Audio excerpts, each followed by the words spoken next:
بسم اللہ الرحمن الرحیم۔ حضرت عثمان غنی رضی اللہ تعالیٰ عنہ واقعہ فیل کے چھٹے سال اور ہجرت مدینہ سے 47 سال قبل پیدا ہوئے۔ آپ کا لقب غنی اور آپ کی کنیت ذو النورین تھی۔ آپ کا تعلق بنو امیہ سے تھا۔ آپ کے والد کا نام عفان بن ابی العاص تھا جو کہ مکہ کے امیر ترین افراد میں شامل تھے۔ آپ کی والدہ کا نام عروہ بنت قریظ تھا۔ آپ کی نانی بیضہ بنت عبد المطلب آپ صلی اللہ علیہ وآلہ وسلم کی پھوپھی تھیں۔ آپ نے 34 سال کی عمر میں اسلام قبول کیا۔ جب آپ نے مدینہ ہجرت کی تو اوس بن ثابت آپ کے مواخاتی بھائی تھے۔ حضرت رقیہ رضی اللہ تعالیٰ عنہا کی علالت کی وجہ سے آپ غزوہ بدر میں شریک نہ ہو سکے۔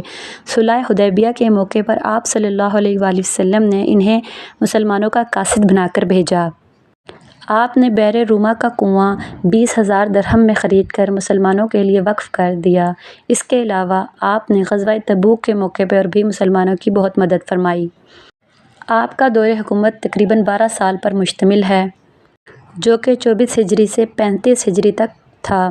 آپ نے 35 ہجری میں وفات پائی۔ آپ نہ صرف کاتب وحی بلکہ قرآن مجید کے حافظ بھی تھے۔ آپ صلی اللہ علیہ وآلہ وسلم نے حضرت عثمان کے بارے میں فرمایا، جنت میں ہر نبی کا ساتھی اور رفیق ہوتا ہے اور میرا ساتھی عثمان ہوگا۔